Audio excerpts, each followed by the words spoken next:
We got tech issues over there. How was golf Saturday, Sunday? You I had got to it early. got I did behind like all the day the you sent it. You got it. Okay, youngsters now. playing. Yeah. You played with him some. Oh, good. He said he shot I a was on an 8-day run until tonight. Played 8 days in a row. Good. Yeah, I had a wicket. What's your I shot at 36. what are you shooting at? Oh, I don't know, mid-60s or so on 9. You guys good? Here you go, Josh. All right. Good evening, everyone. Would you please rise and join me in the Pledge of Allegiance?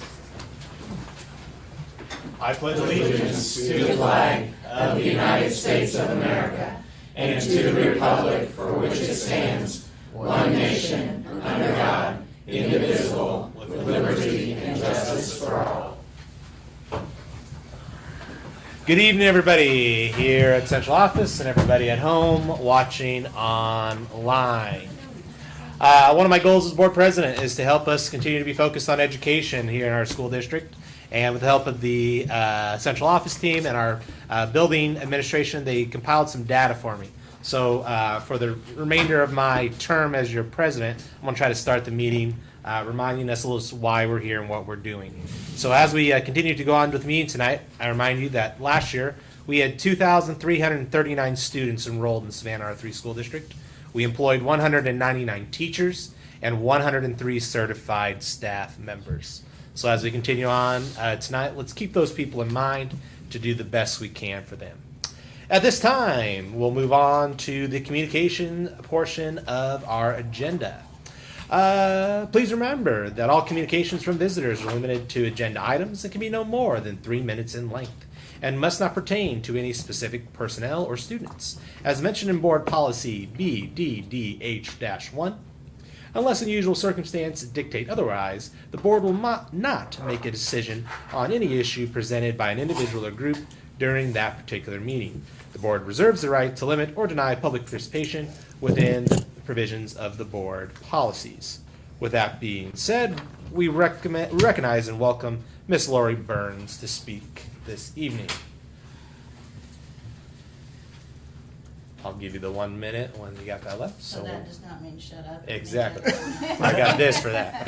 When you're ready, Lori. Alrighty. Hi, thank you for your time this evening. I want to talk to you a little bit about accountability. Accountability off the bat is you have a very important job. So that being said, if you can't make it to a meeting, you wanted to hold the Savage Mascot Committee to no absences, maybe you need to cut down your absences to 1 or 2. If you miss it more than that and it's not a death, a hospitalization, or something important, maybe you need to resign or quit or do something like that. A Zoom meeting once or twice, good enough, but every meeting for undisclosed periods of time, not a good deal. Open communications to your stakeholders, kids, us as a community, important. Levies were put on the thing twice, same basic levy, and I don't know what you expected to be different, but it wasn't going to happen. Got a levy coming up this time, 10 years. 10 years, what's going to happen in 10-year time period? Lots of school board members, probably a couple superintendents, the way things are going.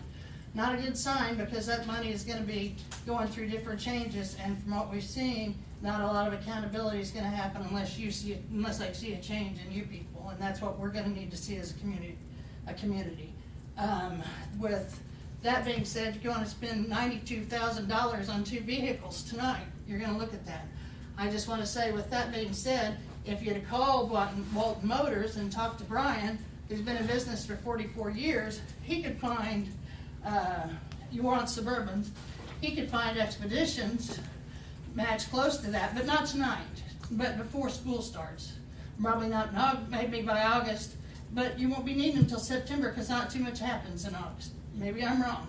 That's something to think about. The other thing is when you go to pick your other board member, think about how the election people have already voted.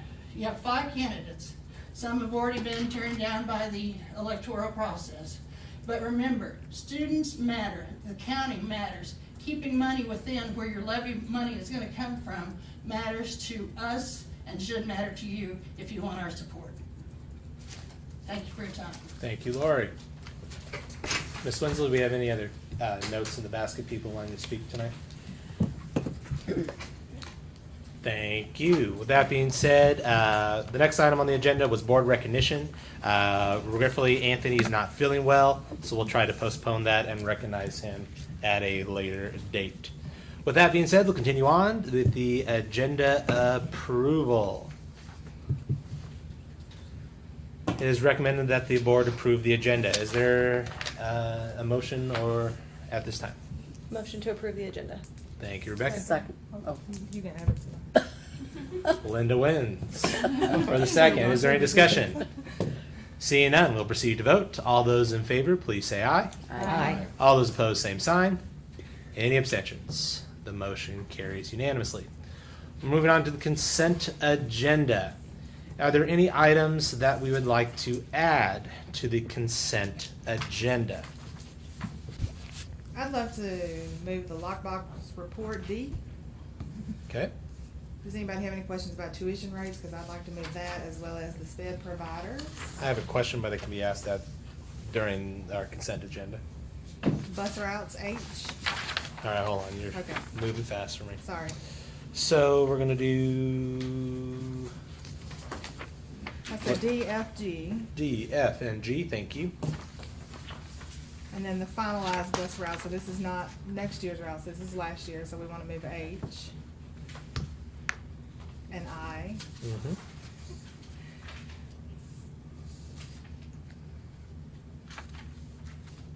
And N.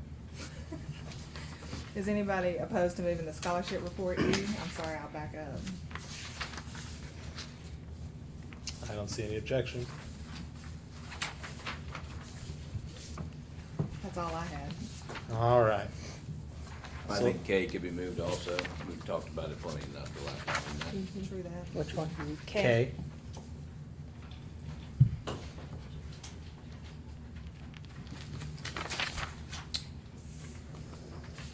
Did we say J? We did not say J. I'm good with J also. Me too. Oh, I have J on my James, So the these are district ones we're property. not gonna talk about? Right. This sheet, but it's up here. Sorry. That's all right. Approve what's on there, so if you All have right, questions Jay? you want to talk about them, we need to. Okay, so it means we've approved them? It hasn't, Yeah. not yet. We- So right now, we're just gonna move them. All these are proposals to move on to the consent agenda, then we'll vote to approve the consent agenda, okay? So we'll If we pause wanna talk about any of them, we don't want to move them to. and consent. see Yeah, I where we're at Yes. here. I have items D. Joe? Yes. Second. Okay. K, can we pull K off of your list? We will pull K off the list.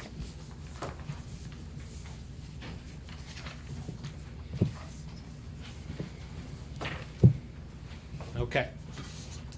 So here's what I have right now. I have item D, E, F, G, H, I, N, and J.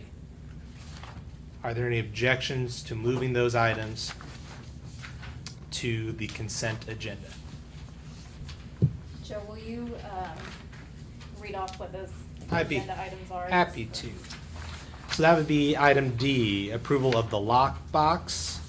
Item E, the scholarship report. Item F, tuition rates. Item G, the sped service providers. Item H, the final 2021 bus routes. I, the bank signatures. N, MSBA Savannah 3 Scholarship Award. And J, the sale of district-owned land. Okay. Thank So- you. No problem. So if I'm doing this right, and Jess, tell me if I'm not, without objection, those items will be moved to the consent agenda. Oh, need a motion. Okay, can I get a motion to move those items? So moved. Thank you, Linda. Is there a second? Second. Thank you, Rebecca. Is there any discussion at this time? Seeing none, all those in favor of moving those items simply to the consent agenda, please say aye. Aye. All those opposed? Any abstentions? Motion carries unanimously. So now, is there any discussion about the consent agenda? I have a question about tuition rates. We've talked this before. We've opted to keep it steady. This year, we've opted to raise tuition on students from Avenue City by $100. Correct. Why now? Because we're, us and St. Joe are keeping track of that same way. They're gonna raise theirs $100, and we're raising ours $100. And Mr. Lawrence is aware of this and their Yep. board? Yeah, Okay. That was my only question. yep. Are there any other questions on A, B, C, D, E, F, G, H, I, J, and N? Good job, Joe. Hey, Yeah, no doubt. Sesame Street paid off.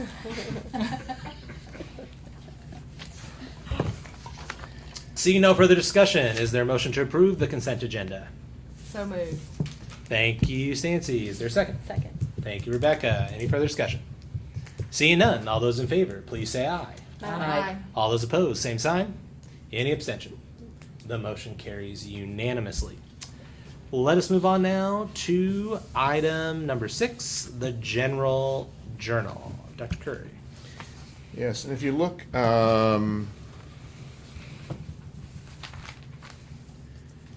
at the 1, 2, 3, 4, 5, 6 box, which has the balances for the last 5 years, you can see again we are doing quite well. One of the things that the number from last year that we have to keep in mind is last year we did $1.1 million worth of roofing at the high school. That was insurance money, and we did not get payment for that. We had the work and we made the payment, but we didn't get payment from our insurance company till in July. So that wouldn't have shown up in last year in the June or so. In other words, we had a large sum of money going out, and almost that same amount that hadn't come in yet. That did come in. So comparing it with that is a little bit difficult. One of the things I like to point out that we're doing, we have ESSER money coming in. The state is their budget is the amount of money they have in the bank has grown, and part of that has to do with the ESSER funds coming from federal government, and we have some of that too, which is one-time money. So one of the things that we are working to do is the idea is to use that for some of the things on our maintenance schedule, especially high ticket items, looking at HVAC at Minnie Klein. That hasn't been brought to you yet. We're waiting for the engineers to come and bring us some proposals so we can come in and talk to you about what that financially looks like. The thing is, we got to get that money, is where that money is in our budget, and to pay for that, it has to be in Fund 4 in our building fund because of the cost of it. The money and some of that is sitting in our operating fund. So as you'll notice later on, we're doing close out the fiscal disbursements. The closeout is giving me permission to make transfers, and we'll transfer some of our operating money into Fund 4. We only can transfer a certain percentage by law, and so we will wait till our auditor's done, and our auditor will kind of give us direction of what the maximum number will be. So that's why that's important to do that, which will allow us to do those projects with ESSER funds. So, and as we get more ESSER funds, we do have some control of where those funds go, where they go, Fund 1 or Fund 4 or 2 or wherever they go. So, When do we anticipate the auditor to be complete? the auditor is coming. The same guy. Yep, same guy. And how many years have we used this auditor? This is, that's probably pretty Third. close. I think we're going on our third. I think my, I thought we just did a 2-year extension last year. yeah. Is what I I think that was, right. I was gonna say he's been with, every time I've gone through it, he's been the same company. I'm trying to, it is, I can't write the date right off the top of my head. I believe it is in Here it is. August. Yeah, the 26th and 27th of August. Right. So, and then we'll have an idea of what we need. We'll transfer, because the ESSER 3 funds were a lot larger for us than we we were told originally they're gonna be a percentage over our ESSER two funds, which we got over $800,000. But the new figure that we got the other day for ESSER three was 1.9 million. So that's a lot of funds. So, and there's still some debate as I talk to finance people, and if we do a building project, like we use that money to put HVAC, which falls in the ESSER as air quality, if we have to go through the federal bidding process, which is more controlling and then local policy, and it is a lot more paperwork with federal funds. So I think people are still kind of pushing that around, but that's still, we don't have to make that decision for a while yet, because we're not going to pull any of those funds down or anything with that. Okay. Any other questions at this time about the general journal? Seeing none, is there a motion to approve the general journal? So moved. Thank you, Rebecca. Is there a second? Second. Thank you, Linda. Any further discussion? Seeing none, we'll proceed to vote. All those in favor, please say aye. Aye. All those opposed, same sign. Any abstentions? Motion carries unanimously. Action item B, the final 2021 budget. So one of the things that we don't do as a board is we don't adjust the budget every time there is a change. What change would be, for example, if you have a staff member leave and you're replacing that staff member, they're not going to necessarily be on the same pay scale. So what this does is it allows, when the auditor comes in, that the final budget is set to what we actually spent in that category. Want me to keep going on? Okay. So the next one is, again, that one I talked about earlier on the transfer of funds as needed to close out the fiscal year budget.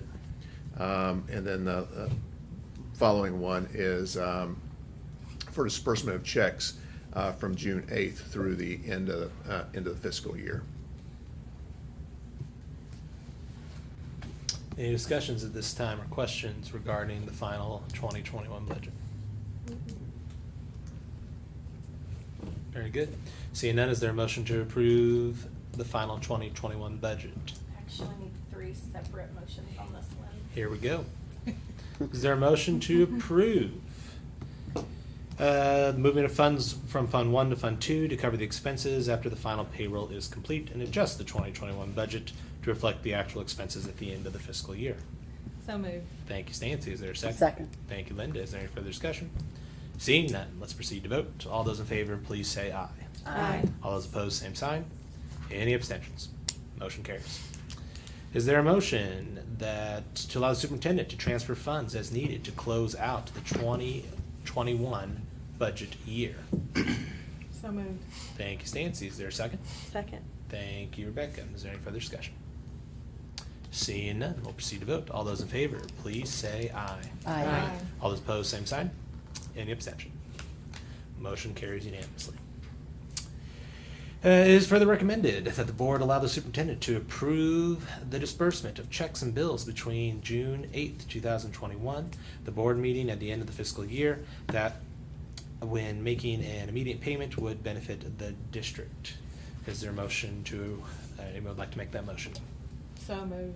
Thank you, Stancy. Trifecta, babe. Lovely. Is there a second? Second. Thank you, Linda. Is there any further discussion? Seeing none, we'll proceed to vote. All those in favor, please say aye.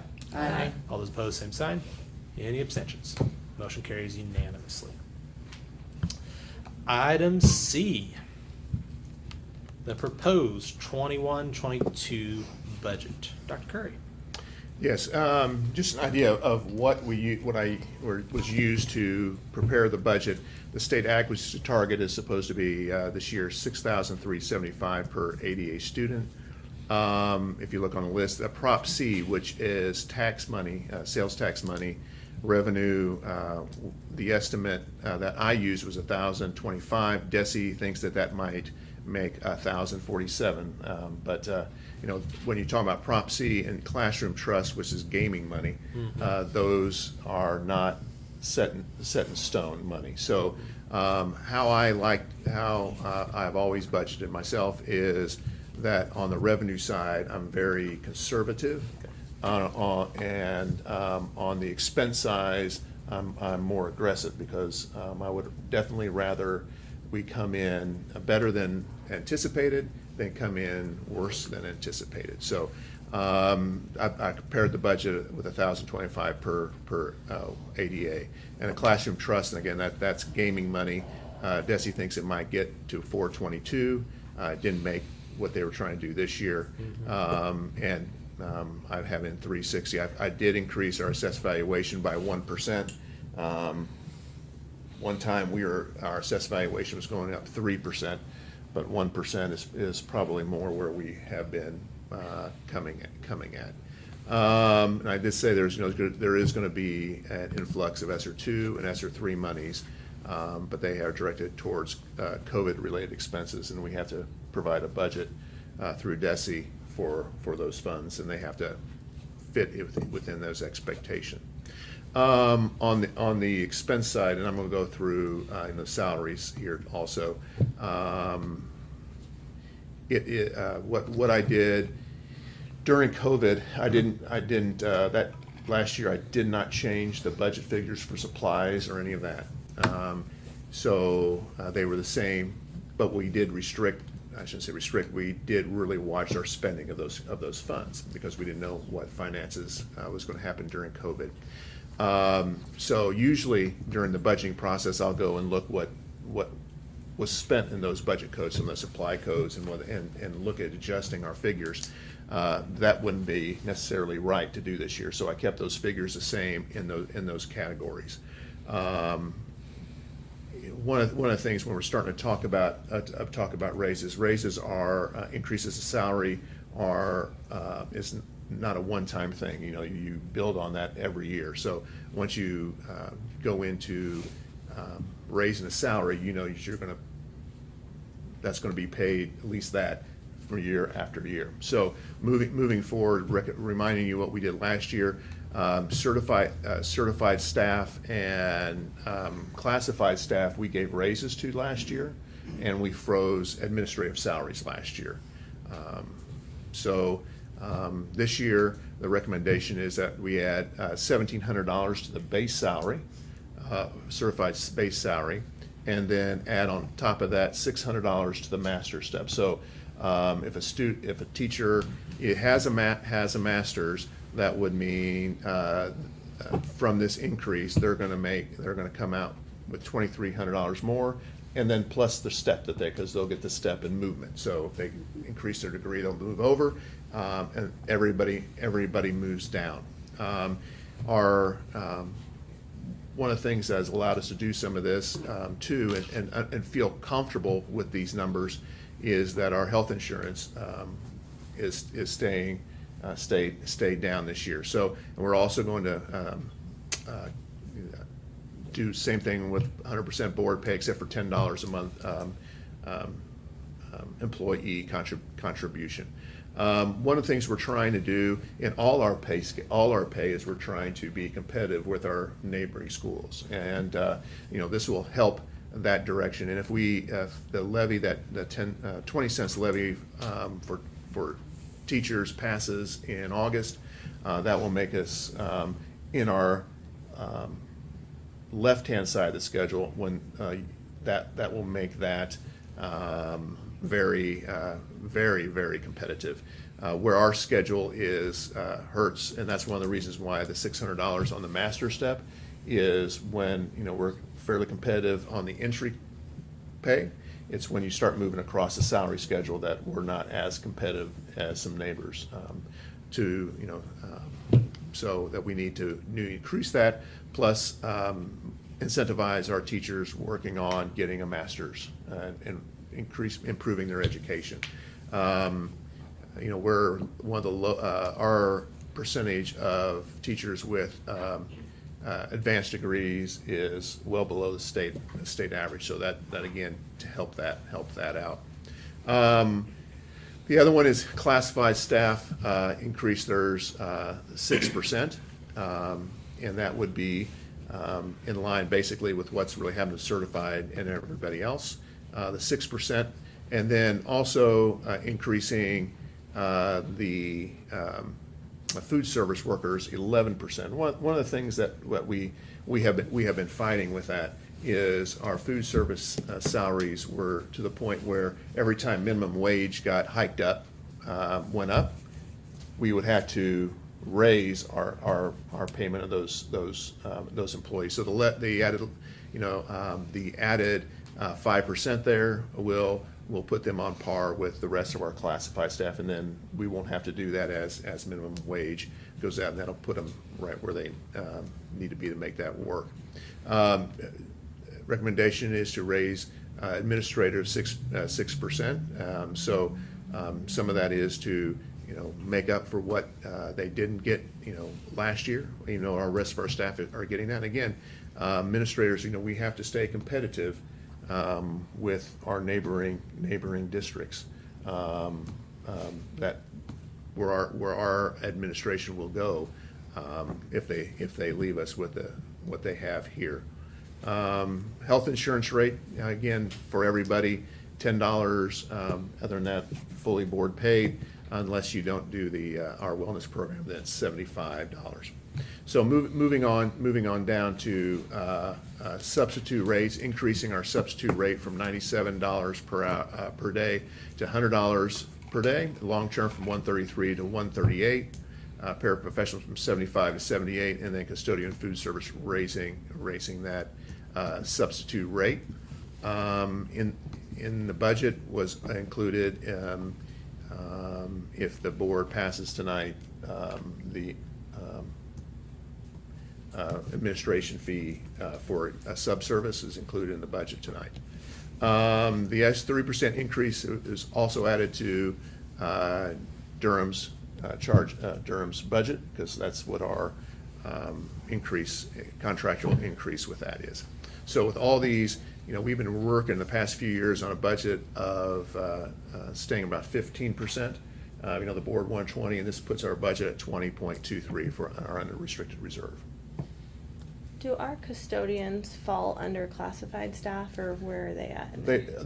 Every employee falls under classified except for certified teachers Okay. and administrators, anything certified.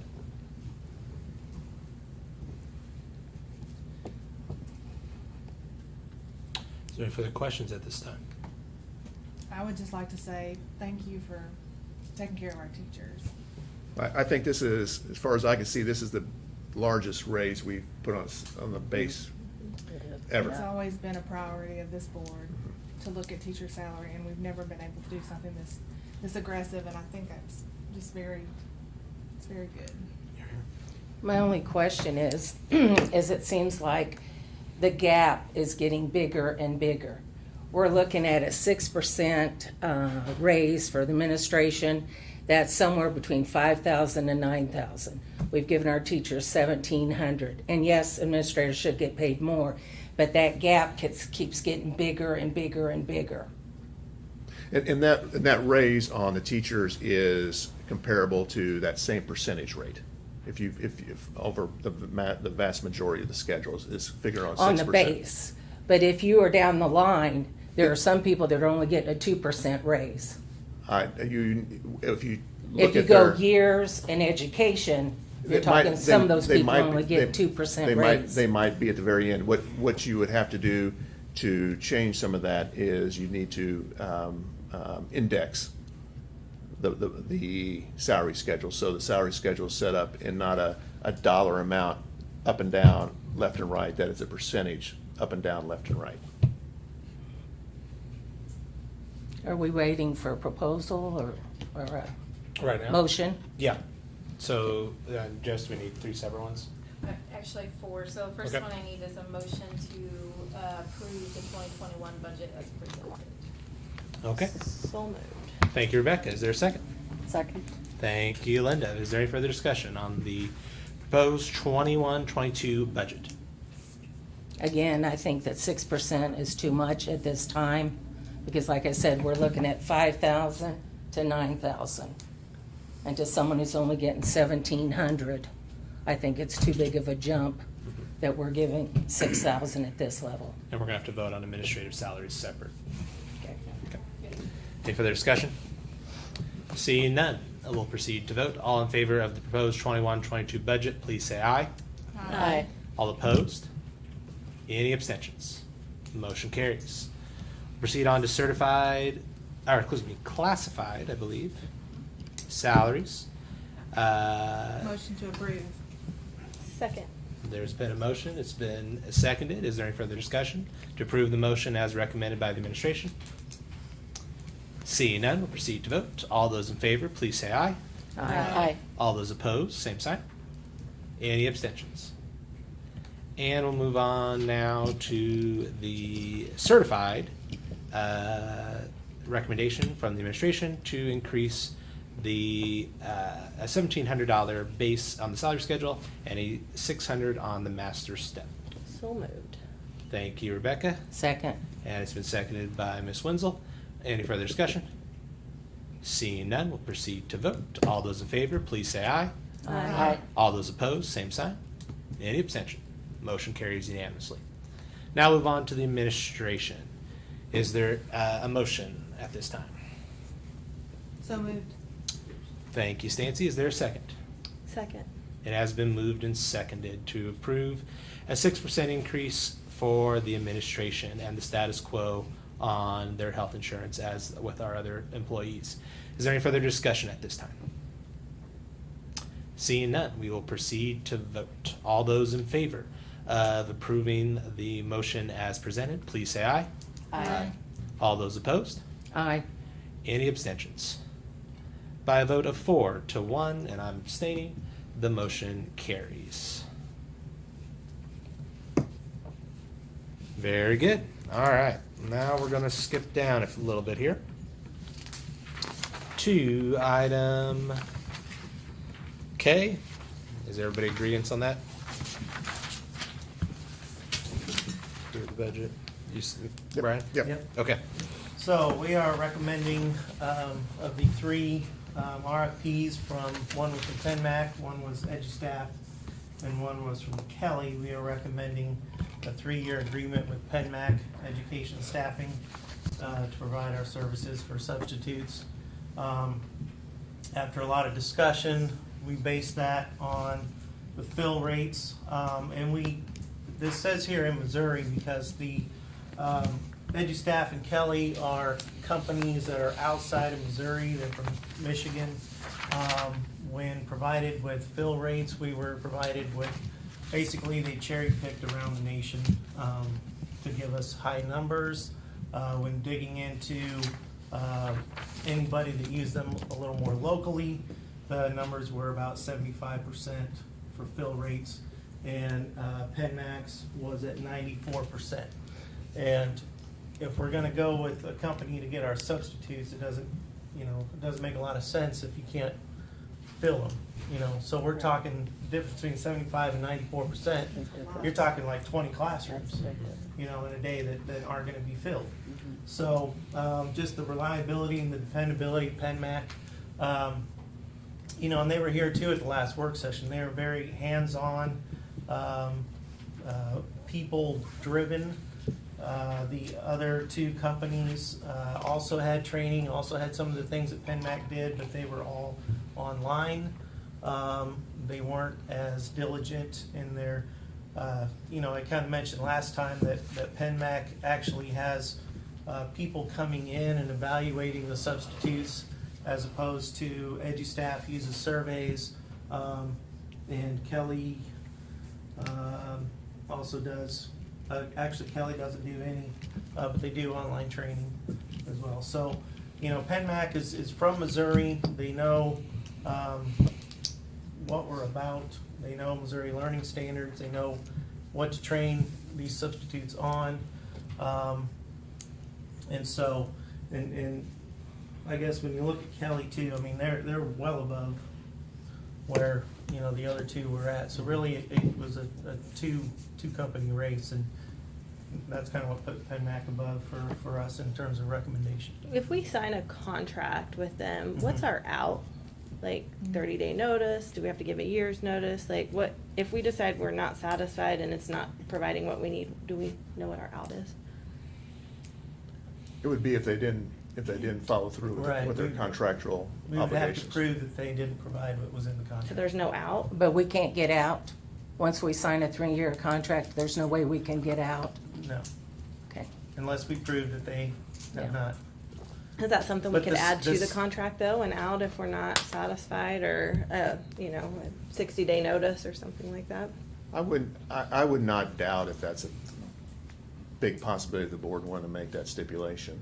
You know, it seems to me through my conversations with PenMac, you know, they want you to be satisfied. I ran into, I ended up, small world. A gentleman was doing his doctoral thesis and he did interviews, and I did an interview. This is somebody not in this part of the state. And through our conversation, before we started, they're a PenMac district, and he said, "You'll love them." And that was not, they're a district a lot smaller than us, actually. But if we must stipulate that, I'm sure we could. I think that they would probably do that to earn our business. And I realize 3 years might be a leap of faith on this, but we've gotten a lot of great recommendations for them. We haven't talked to anybody that hasn't thought they were fabulous. And that 1% savings for going 3 years is pretty big, so. I think my biggest concern is if you look back in the history of school board meetings, we've signed a lot of contracts that we're still paying for. And I realize there's probably none of us in this room maybe, but we're still paying on a lot of contracts that have bellied up on us. And we're still paying for it for 7 more years.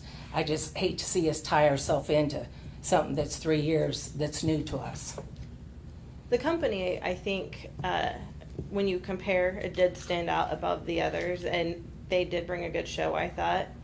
But we are one of the only schools around here, so I just had concerns, and that's where I wanted to make sure we had an out if we're not satisfied after so long. So going along with what Dr. Curry just said, I truly believe they're committed to making us happy, because they want us to be kind of the pioneers in Northwest Missouri, because that was a discussion, like I said, in our work session that we had, to bring other districts in, which in turn will lower our costs if we bring more in. So they want this to work.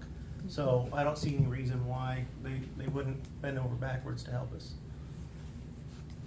So with that, I would like to say we're going to make a motion to approve, but see if we can add a stipulation on a 90-day or 6-month out or something that's reasonable. Maybe it's the year, end of the fiscal year, just so we I would have too. an out for that.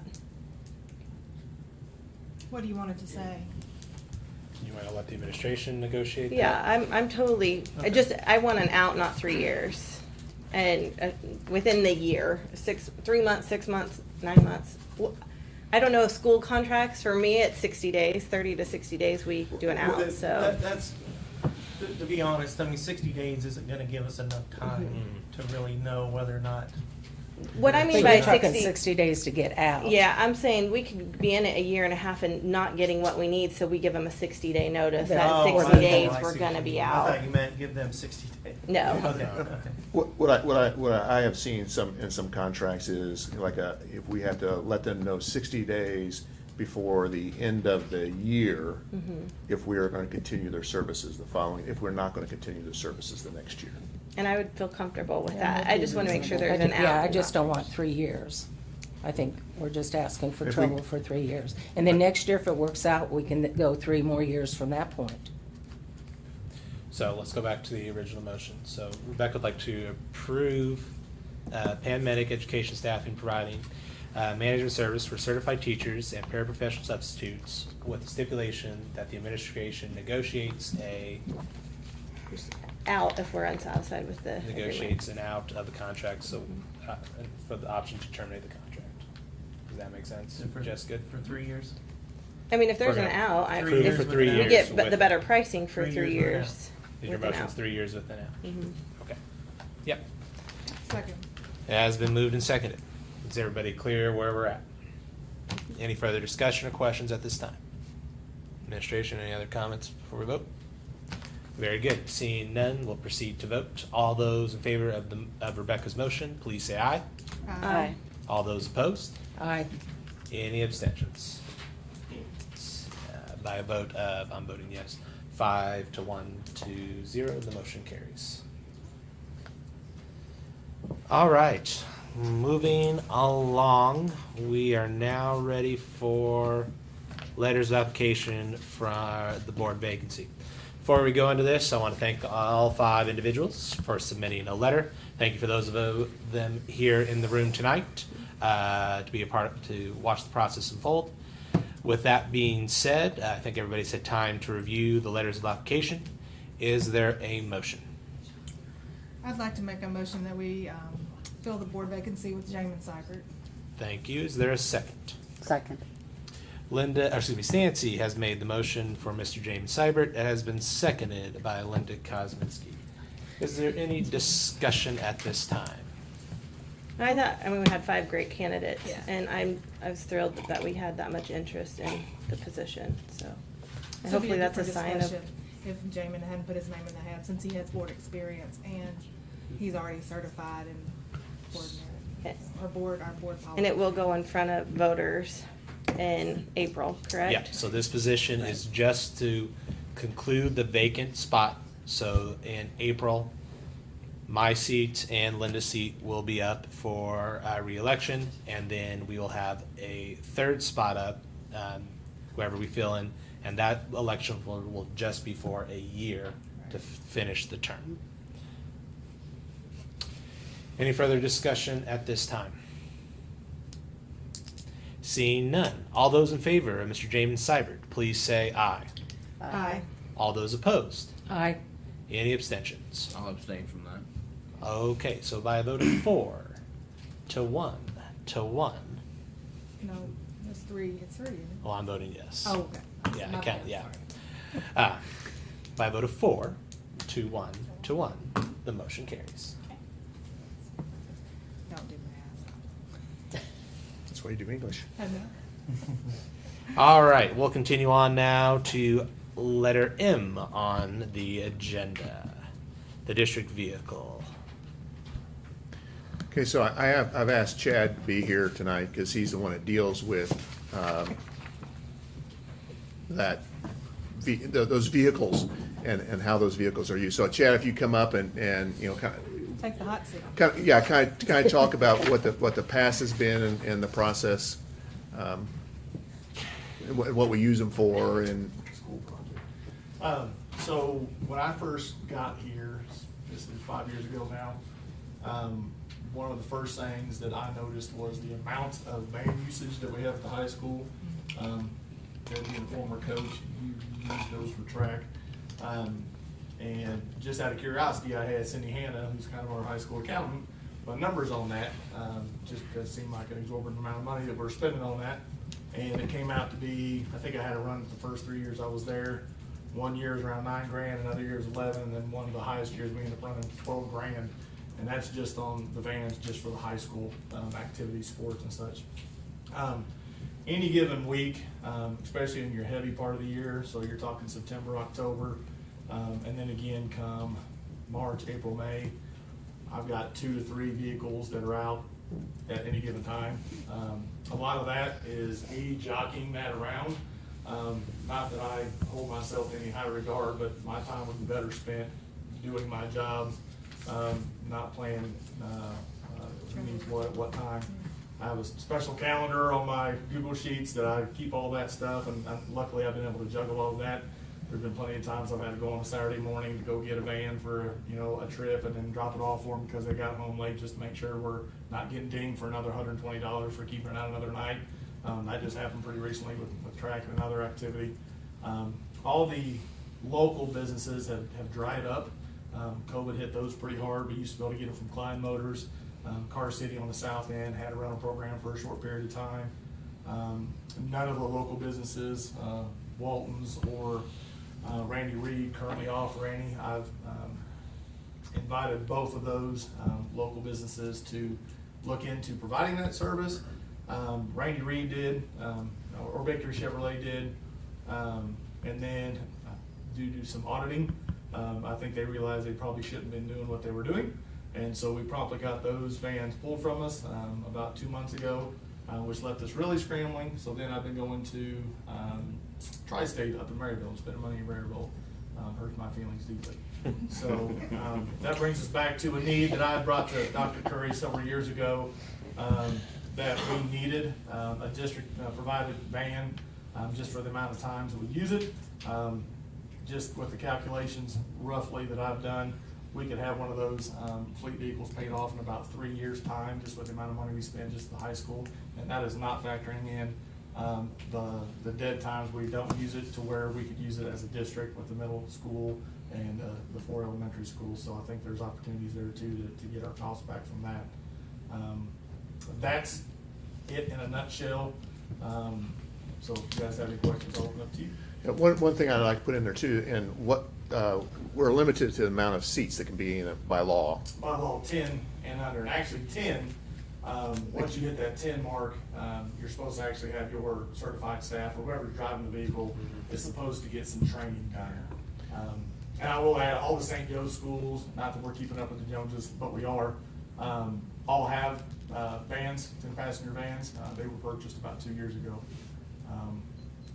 So and where are the other savings besides going out and renting, because we would own these vans, that savings, but you also have the savings, for example, if we don't do this, what we get a bus from Durham, and then we pay for the Durham cost per mile, and we're per hour. So let's say you have a group that goes down goes away for a trip.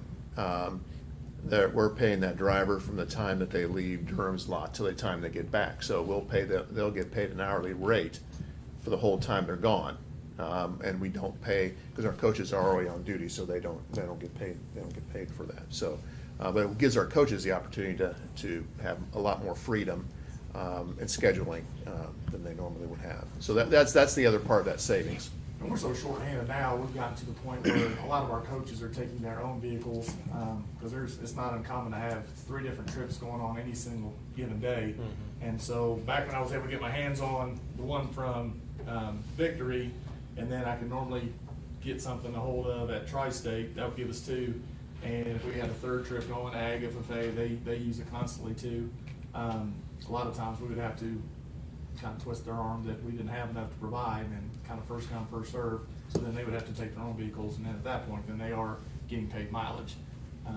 But those that are taking the vans that I was able to rent, they were not counting mileage on those. Chad, can you explain to us, do you want a van, or do you want a Suburban or Expedition, or what? I know vans are easier for people to get in and out, but they don't carry quite the equipment that a Suburban or Expedition does. Yeah, we've had our hands on the Expeditions and the Suburbans, and to be quite honest, I've asked the coaches, mainly our golf and tennis, just because they bring a lot of luggage and stuff with them. The bigger ones, the 8 to 9, service better. The 10-passenger vans, which is what St. Joe got their hands on a few years back, a lot of our coaches don't like driving those; they're just not comfortable, and then safety becomes an issue for me. I don't want them driving our kids in something that they're not comfortable driving. So those Expeditions, the Suburbans, or whatever, that get around that 7 to 9 passenger range seem to be kind of the sweet spot for our coaches, being able to have enough room for the 7 or 8 players that they're taking, plus the storage capabilities. So you'd rather have that than a van? Yes. Yeah. Those bigger SUV type things, I think, would suit our coaches better. Can we talk through the 2 quotes? Like, one I know is Walton, and one from there's 3. Then Anderson. Walton, Yeah, Anderson. Victory. Because I too would like, if we can keep it local, you keep it local, right? And then just the difference of, I think it just, for transparency, it'd be nice to talk through the options. I was struggling getting it to fit the screen. So that's Walton's. I know these basic models, like we've talked through, we want the basics, we want to do, I mean, have we gone back When and I had those negotiated conversations with them, prices? I told them what they were gonna be up against, because as a district, we have certain places we can go get surplus equipment, and vehicles are sometimes on that. So getting a stripped down model is not something they make lots of money on, so they don't keep those, and they have a hard time getting their hands on those. And that's something we talked about for the last 2 or 3 years between Walton and some of the other ones. And so the models you see up there aren't going to be an apples to apples comparison, just because there's not a high demand for stripped out utility vehicles that we can get on the surplus fleet market. And we're looking for brand new and to purchase, not lease. Have we evaluated that option? To lease? Lease No, and we then lease to haven't own. looked I didn't- to lease a vehicle. I don't- Thoughts around that? I mean, is that an option or? Well, yeah, it's an option. Yeah, we could do that. I just, when you're talking about leasing, that's something you're gonna go, you're never actually gonna own the vehicle. Well, in 3 And- years, and- right? You can purchase it typically Right, after. right. No, doesn't leases usually have mile requirements on it? Yes. I don't know. I've never Yeah. leased a Yeah. vehicle. They usually have mile requirements. Now, are there any lease programs around? I thought I wanna go down that path, but I don't even know who you lease it from. Yeah. Usually, I think dealers sometimes, they do leases because businesses, when they have All the new car dealers will be able to get you a lease. yeah. But it would be quite an extra cost to have unlimited mileage. Yeah, and we would definitely need that for the trips we go on. And they hit you pretty hard because you won't have a down payment or a trade-in at that time either. And one of the things about a new vehicle, I mean, you do have, when you're buying, and at the price, when you look at, when you talk about Suburbans, if you look on the consumer market, you're talking, $70,000, $80,000, and, these are 46 delivered. It is, you do have that new car warranty, so we're pretty, until we hit that, we have a lot of our, the maintenance and new tires or whatever is gonna be pretty limited. And, we bought, a few years ago, we bought, a maintenance vehicle from the, surplus place. They do some, cars, autos down there, but you never, see any Suburbans, or, matter of fact, they're having trouble even having any vehicles now. You used to see some big work trucks, like that's what we got from there. So, not opposed to doing used, it's just finding one. They're few and far between, especially, right now, if you look at car lots, they're pretty, They're all empty. yeah, they're pretty, limited of what they have used wise or new. And it is, it's a price tag, but where we are, how we have, limited our spending, and we the funds kept on coming in, and we didn't hit any of those. So we do have some one-time money, and that's what this would be. It would be that one-time money to do this, which will, like Chad says, he thinks in 3 years, definitely 4, that will be on the right side of that. And I feel the justification for the need.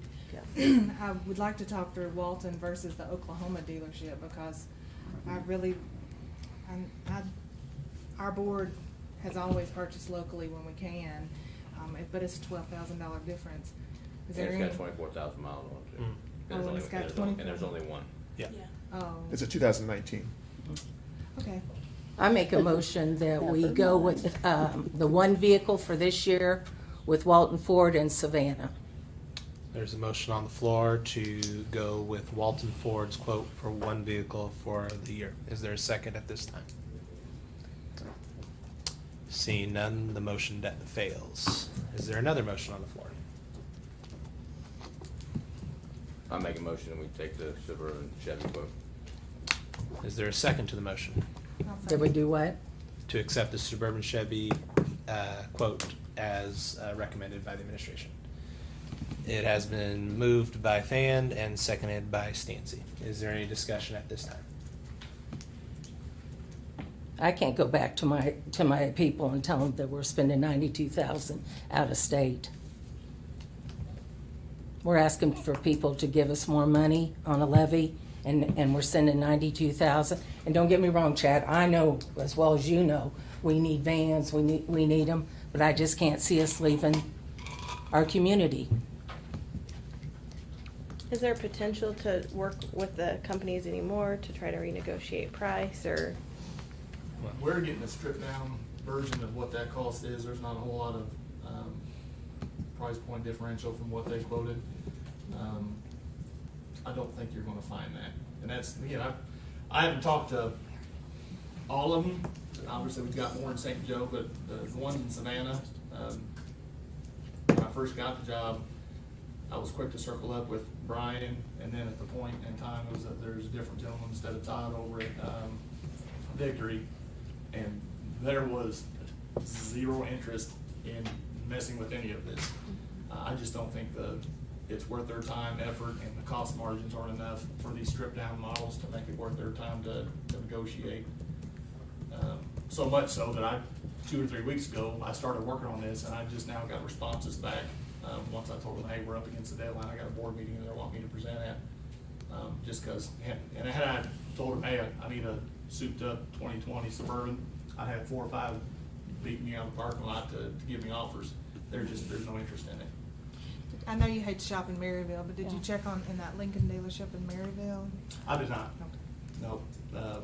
Main reasons, I wanted our guys to have a chance to bid it out, and then from there, I moved to Randy Reed just because they've been huge supporters of the high school and donated a ton of money. Yeah, they're generous. So that's why. I How'd kept you it find the with them. people in Oklahoma? Yeah, it was, they send, quite regularly, they send a blast out to school districts across the country, because they are, that's what they do. They sell, it's a volume business, because they don't make very much, it's a volume business. So they sell a lot of, off of government contracts. So he had to, when we called him, he had to first of all make sure we were eligible and make sure we had the right numbers. And then he has different numbers for different states.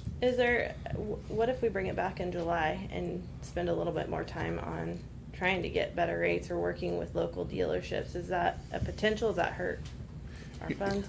The potential is that we might not have the vehicles for the beginning of school.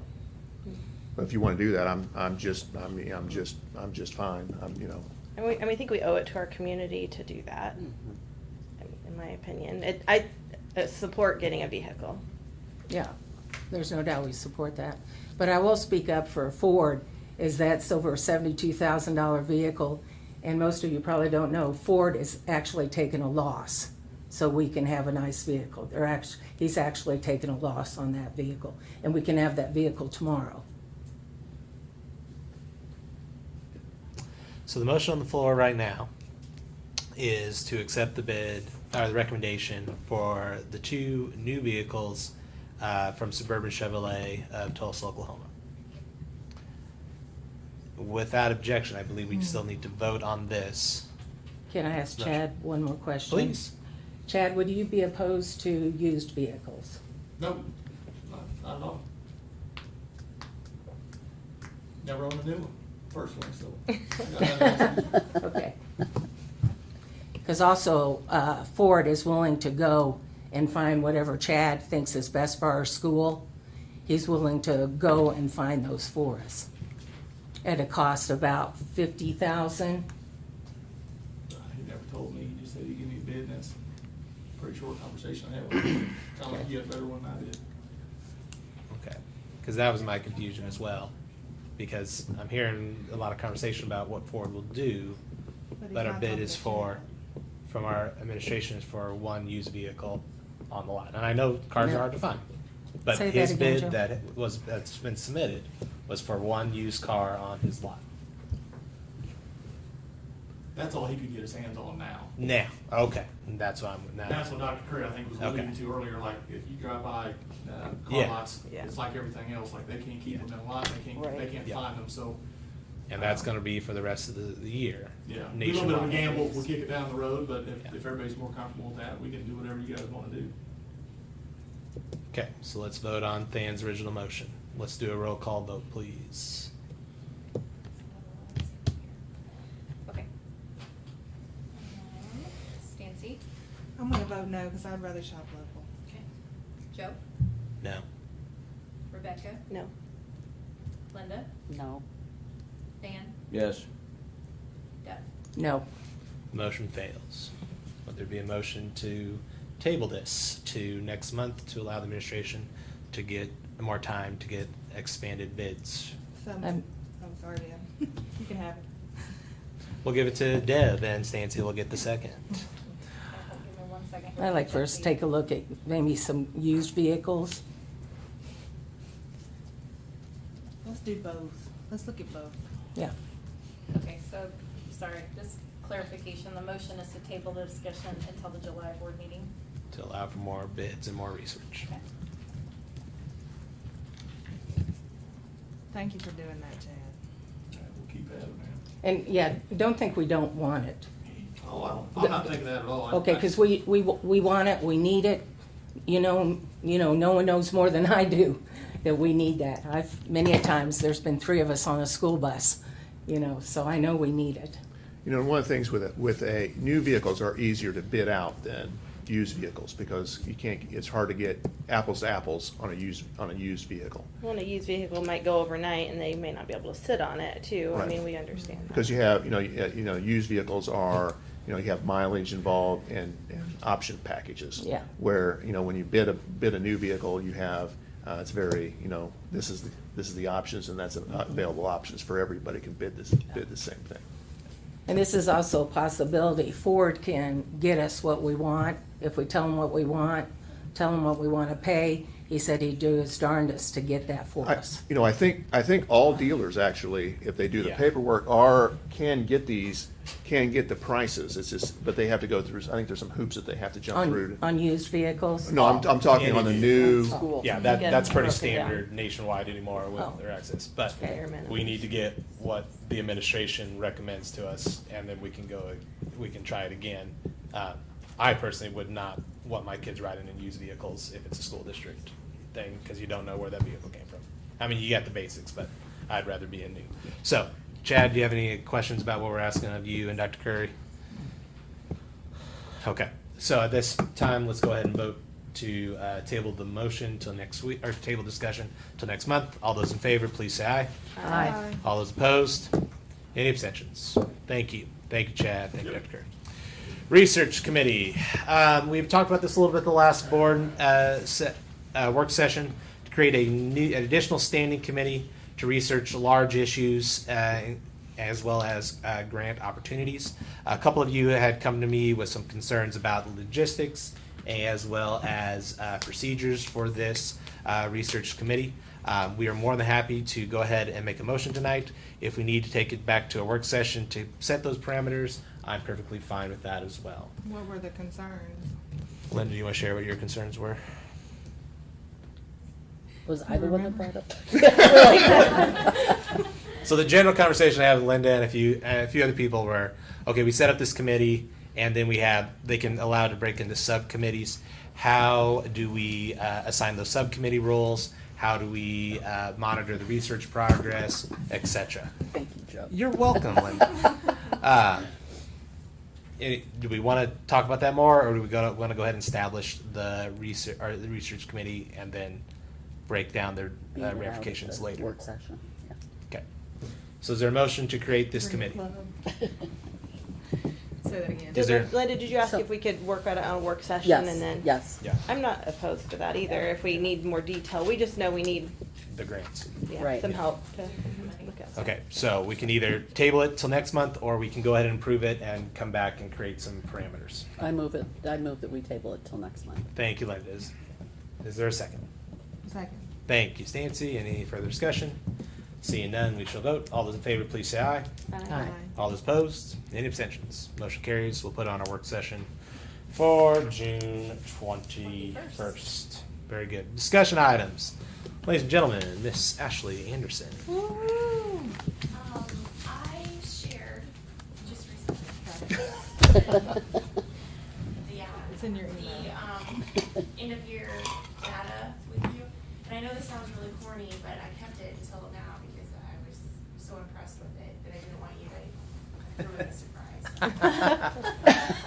Sure. Okay. Yeah, no, really. Okay, so you guys have seen this before. I filled in the diagnostic 3 data for you, but I wanted to walk you through just a couple things. On that first page there, where Brian's at, all of the graphs, that gray bar that's underneath all of them, the first thing that you see is the percentage, I'm sorry, not percentage, but proficient and advanced growth. And so that's gonna go from diagnostic or benchmark 1 to 3.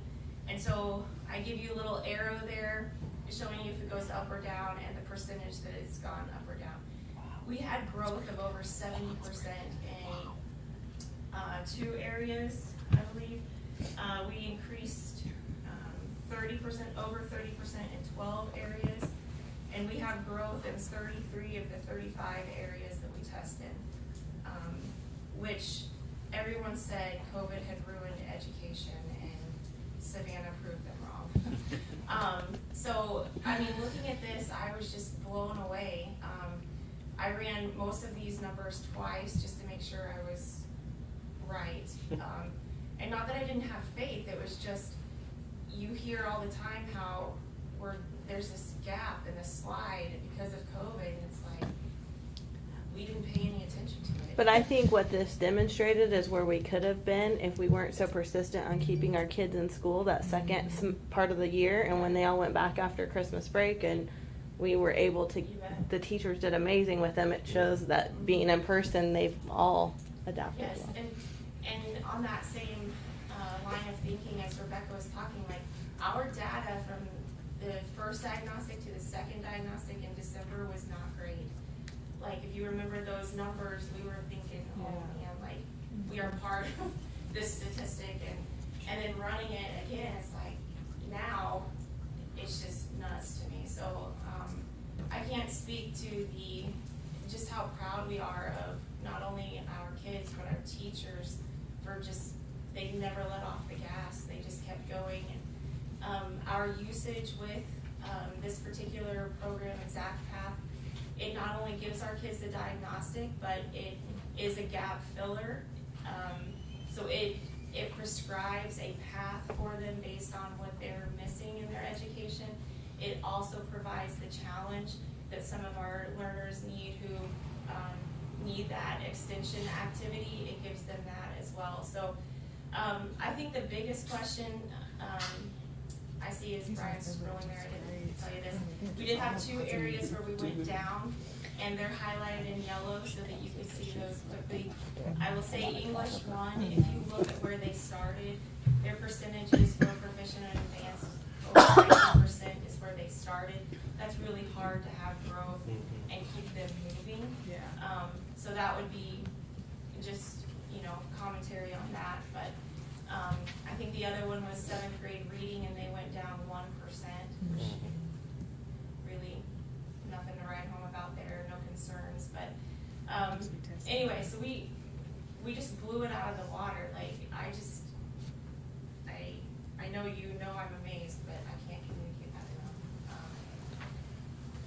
Well, we couldn't have done it without our teachers, so. Yeah, can we take a moment to Yes. thank everybody?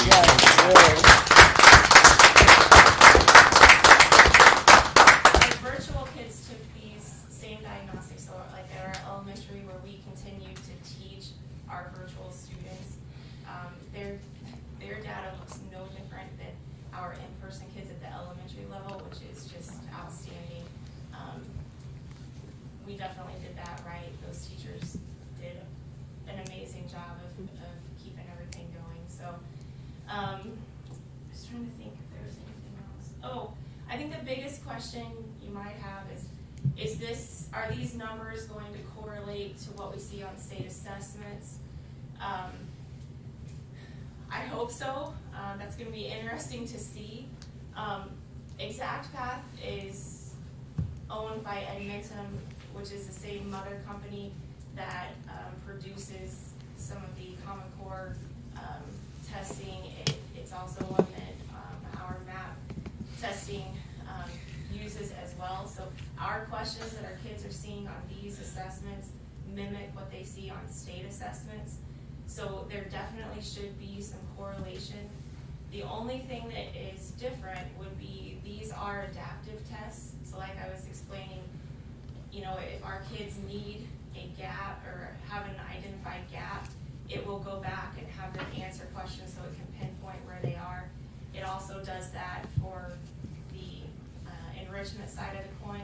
So these assessments are a little more obviously interactive, they're a little more engaging than our state assessments. So there could be that factor that we're gonna see better results with this because the kids can, it just adapts to them better, I guess you would say. So, but I do hope that the state assessment data shows the same thing. But this is just proof that they are still learning. The last thing I wanted to show is almost the last page, Brian, the second to last one, with the dyslexia data. Ashley, while he's pulling up that, Yeah. the numerator on those, like the first diagnostic, some of them were like 10 or 15. Why was that so low? And then we went to like 1,000 for diagnostic too. Yeah, so, so those columns, I'm sorry, I just wanna make sure I'm answering the question. I was just wondering why if we only tested 14 kids with diagnostic 1 and then we went to 1,000. Was I looking at that right? Sorry, he was going really fast. No, you're fine, I was you're trying to fine. capture Well, I it. was trying. There's like 50 pages. They do better than your predecessors. What page do you All want? of our diagnostic blood stuff off. Second to the last, she said. Good luck. Wrong again. Go back up a little bit, sorry. Back up where it was the graphs, like the.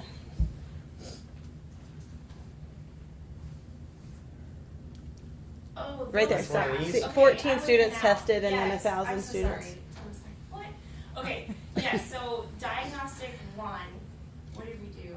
There was,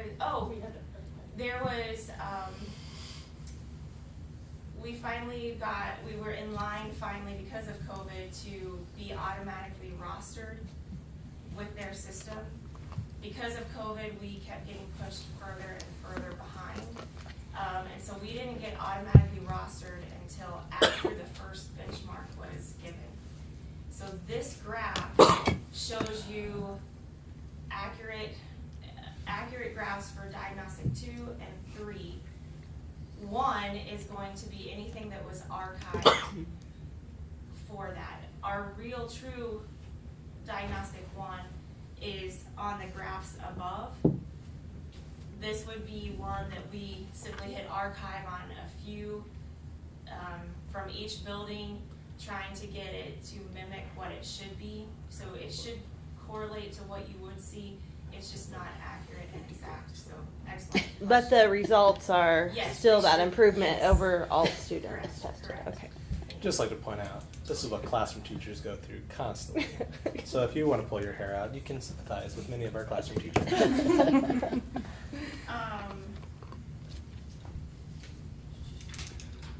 Our high school uses USA Test Prep. They build those assessments based on priority standards. These graphs that I know I was the one who told Brian to go past them, but yeah, those color-coded graphs. So if you stay with the same color, that shows you the cohort. So same color goes diagonal.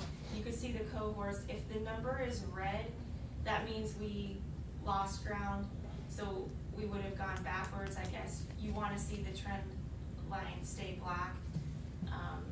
But we're looking at end of year, so that's the third section down.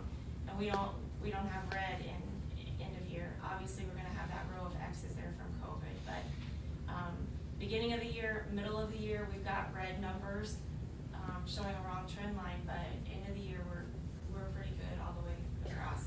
If you look back in that first year, 18, 19, some of the end of the year scores, it's embarrassing. I mean, to look at it now, I remember going through it, trying to defend I promise you we're doing what we should be doing, and then are we really, and now, 3 years into it, yeah, it's looking like it should, so we're getting there. The very last thing I wanted to talk to you about was originally what I was having Brian display there. If COVID hurt anything in Savannah, here it is. These are our youngest emerging readers. I highlighted that 12. Once again, if you follow that trend line with that group of kids, these would have been our first graders who missed quarter 4 of really great reading, which is a big one. Now we did, our admin team came up with a great plan, so when they started this year, they went back and they got those lessons, but they were doing it at the same time they were learning second grade stuff, and so we had been told by Really Great Reading, just go ahead and hit the ground running with second grade, because that first quarter is gonna be a review of what they didn't have for fourth quarter, but we were teaching it for the first time instead of just reviewing it. So that's probably why you see that correlation there. The other two trend lines for the cohorts are stagnant, which is better than falling, but still, we would hope for it to go up. But I think the biggest thing is looking at the kindergartners. We just turned in data to the state last week. Jeff processed all that for us, and we have 0 kids that are at risk at the kindergarten level. Wow. And when our teachers go through the data, they may hear, and so I just get to hear the nuts and bolts of it, and it's evident every year, the kids who don't have really great reading, when they screen them, it's like we can tell automatically who doesn't have that decoding background, so, we're still really happy with that program, and we'll continue to use that, so. With the same is what I think the wording was, so we're looking September, late September, October. Okay. Thank you, sorry, I didn't mean that. This is good. Excellent. Any other questions at this time? Good stuff. Great job, Ashley. Thank you, Yeah, Ashley. great job. And on behalf of the board, thank you, Ashley, for everything you've done for data, or education, and for the Savannah R3 schools. Yep. You will be missed, but congratulations on your new endeavor. We'll move on to building reports. Is there any questions or concerns regarding the building reports? Seeing none, we'll move on to informational items. Our next board work session will be June 21st here at Central Office at 6:30. Anything else for the good of the board? Very good. Is there a motion to adjourn? So moved. Is there a second? Second. I'll let you pick. All those in favor, please say aye. Aye. All those opposed, same sign. Any objections? We're adjourned. Thank you, everyone.